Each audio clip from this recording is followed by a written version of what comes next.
Hi hello friends, എല്ലാ കൂട്ടുകാർക്കും നമ്മുടെ മൗനരാഗം സീരിയലിലെ ഇന്നത്തെ അവസാനത്തെ അല്ല ക്ലൈമാക്സിൻ്റെ എപ്പിസോഡിലെ റിവ്യൂയിലേക്ക് തന്നെ സ്വാഗതം കേട്ടോ.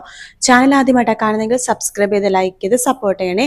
മൗനരാഗം കണ്ട് സപ്പോർട്ട് ചെയ്ത എല്ലാ സബ്സ്ക്രൈബേഴ്സിനും അതുപോലെ തന്നെ കണ്ട എല്ലാ വ്യൂവേഴ്സിനും ആദ്യം തന്നെ താങ്ക് യു സോ മച്ച് കേട്ടോ. അപ്പോൾ ഇന്നത്തെ എപ്പിസോഡ് തുടങ്ങുമ്പോൾ തന്നെ കിരൺ ആണെങ്കിൽ പെട്ടെന്ന് തന്നെ സരയു ഇനി എങ്ങനെ കല്യാണി ഉപദ്രവിക്കാൻ വേണ്ടി വീട്ടിലേക്ക് പോയിട്ടുണ്ടാവോ എന്നാലോചിച്ചിട്ട് കിരൺ വേഗം തന്നെ വീട്ടിലേക്ക് പുറപ്പെടണം. അപ്പോൾ രതീഷിനോട് പറഞ്ഞു, രതീഷെ മനോഹറിന്റെ കാര്യങ്ങളൊക്കെ നോക്കിക്കൊള്ളണം, ഞാൻ വീട്ടിലേക്ക് പോയിട്ട് വരാമെന്ന് പറഞ്ഞിട്ട് കിരൺ നേരെ വീട്ടിലേക്ക് പോവാണ്. വീട്ടിലേക്ക് പോകുമ്പോഴേക്കും അവിടെ കാർത്തിക, കാദംബരി, അതുപോലെ തന്നെ ലക്ഷ്മി അമ്മ, പിന്നെ ശാന്തമ്മ ചേച്ചി എല്ലാവരും മുമ്പിലിരുന്ന് സംസാരിച്ച് വിഷമിച്ച് ആകെ ടെൻഷനായിട്ട് സംസാരിച്ചുകൊണ്ടിരിക്കുകയാണ്. കല്യാണി അവിടെ ഇല്ല കേട്ടോ. കിരൺ ചോദിക്കണ്ട കല്യാണി അവിടെ എന്നൊക്കെ ചോദിക്കുമ്പോൾ അവൾ അകത്തുണ്ട്, ഒന്നും പറയണ്ട ഇവിടെ നടന്ന സംഭവങ്ങൾ. സരി ഇവിടെ വന്നിരുന്നു, ആകെ ഭ്രാന്ത് പിടിച്ച പോലത്തെ അവസ്ഥയായിരുന്നു. അവള് കല്യാണി റൂമിൽ പോയിട്ട് പിന്നെ ഒന്നും പറയണ്ട മോനെ, നീ തന്നെ കല്യാണി അടുത്ത് കാര്യങ്ങളൊക്കെ പോയി ചോദിക്കുന്നു പറയാണ്. കിരൺ റൂമിലേക്ക് പോയി നോക്കുമ്പോഴേക്കും കല്യാണി കിരണെ കെട്ടിപ്പിടിച്ച് കരയുക കേട്ടോ. എന്തു പറ്റി കല്യാണി, സരി ഇവിടെ വന്നിരുന്നോ, നിന്നെ അവൾ എന്താ ചെയ്തെന്നൊക്കെ ചോദിക്കുമ്പോൾ കിരണേട്ടാ സരി ഇവിടെ വന്നിരുന്നു, ഭ്രാന്ത് പിടിച്ച അവസ്ഥയിലായിരുന്നു. കിരണ എന്റെ മാത്രമാണ് കിരൺ എന്ന് പറഞ്ഞിട്ട് എന്നെ കൊല്ലാൻ വേണ്ടി നോക്കി. അവളുടെ കയ്യിൽ വലിയ കടാര ഉണ്ടായിരുന്നു. എന്നിട്ടെന്ന് പറയുമ്പോഴേക്കും അവൾ വാതിൽ ലോക്ക് ചെയ്തു, എന്നെ കുറെ പ്രാവശ്യം കുത്താൻ വേണ്ടി നോക്കി. അവളെക്കാളും ബലം എനിക്കാണല്ലോ കിരണേട്ടാ, അതുകൊണ്ട് എപ്പോഴും ഒരു നിമിഷം അവളുടെ കയ്യിൽ നിന്ന് കടാര നിലത്തേക്ക് വീണു. പിന്നീട് എന്റെ തല ഒന്ന് ഇടിച്ചുകൊണ്ടു.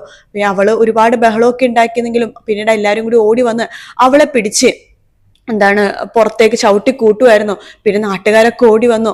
അതിനുശേഷം നമ്മുടെ രാജപ്പൻ ചേട്ടനും അതുപോലെ തന്നെ ബാലണ്ണനും ഇവിടെ വന്നിട്ടുണ്ടായിരുന്നു. രണ്ടുപേരും കൂടി കയ്യും കാലൊക്കെ കെട്ടിയിട്ട് അവളെ പ്രാന്താശുപത്രിയിലേക്ക് കൊണ്ടുപോയി.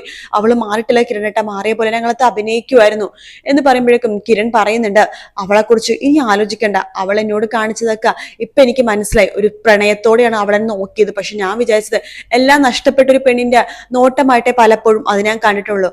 അവളെ എനിക്കൊരു സഹോദരിയുടെ സ്ഥാനം പോലും എന്റെ മനസ്സിൽ ഇനി ഇല്ല എന്ന് കിരൺ പറയാണ്. അതിനുശേഷം കുറച്ച് നാൾ കഴിയുമ്പോഴേക്കും കിരണും കല്യാണിയും കൂടി മെന്റൽ ഹോസ്പിറ്റലിൽ സരുവിനെ കാണാൻ വേണ്ടി പോവാണ്. അവിടെ സെല്ലിൽ സരു ഭ്രാന്ത് പിടിച്ചിരിക്കുകയാണ്. കിരൺ എന്റെയാണ് എന്ന് മതിലിൽ എഴുതിയിട്ട് ആ മതിലിൽ തല വെച്ചിരിക്കുകയാണ്. ഒരുപാട് ബ്ലഡ് നിലത്തേക്ക് പോകുന്നുണ്ട്. അപ്പൊ ഇതൊക്കെ കണ്ടിട്ട് കിരണും കല്യാണി അവിടെ നിന്ന് വിഷമത്തോടെ പോകുക കേട്ടോ.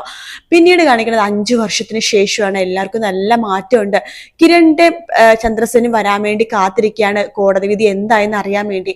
അങ്ങനെ കിരണും ചന്ദ്രസേനും വണ്ടിയിൽ നിന്ന് ഇറങ്ങി വരുന്നുണ്ട്. അവിടെ രൂപയുണ്ട്, ലക്ഷ്മിയുണ്ട്, എല്ലാവരും ഉണ്ട് കേട്ടോ.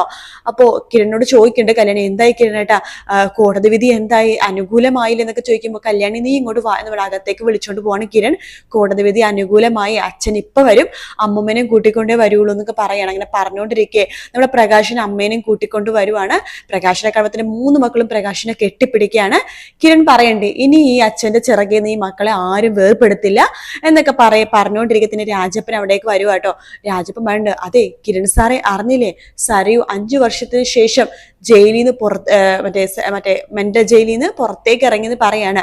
ഷാരിയും തൊട്ടു പിന്നാലെ ഉണ്ട്. പേടിക്കേണ്ട കിരൺ മോനെ, അവൾ ഒരിക്കലും ഇവിടേക്ക് വരില്ല. കൺമണി മോളെ രൂപയും ചന്ദ്രസേനും നോക്കട്ടെ എന്ന് പറഞ്ഞിട്ട് അവിടെ മെന്റൽ ഹോസ്പിറ്റലില് അവിടുത്തെ ഡോക്ടർക്ക് വേറൊരു പുതിയൊരു ഹോസ്പിറ്റൽ പണിതിട്ടുണ്ട്. മെന്റൽ രോഗികളെ നോക്കുന്ന ഒരു ഇതാണ്, ആരും ഇല്ലാത്ത മെന്റൽ രോഗികളെ നോക്കാനായിട്ട്. അവിടെ അവരെ നോക്കി കാലം കഴിക്കാനാണ് അവളുടെ ഉദ്ദേശം. ഇവിടെ ആർത്തും അവൾ വരൂല്ല, നിങ്ങൾ ആരും അവൾ കാണത്തുമില്ല എന്നൊക്കെ പറഞ്ഞിട്ട് പറയുന്നുണ്ട് ഷാരി കേട്ടോ. അങ്ങനെ പ്രകാശ് തന്റെ 3 മക്കളെയും ചേർത്ത് പിടിച്ച് വീടിനുള്ളിലേക്ക് കയറാണ്. തന്റെ 3 മക്കൾ പ്രകാശിനെ കെട്ടിപ്പിടിച്ചിരിക്കുകയാണ്.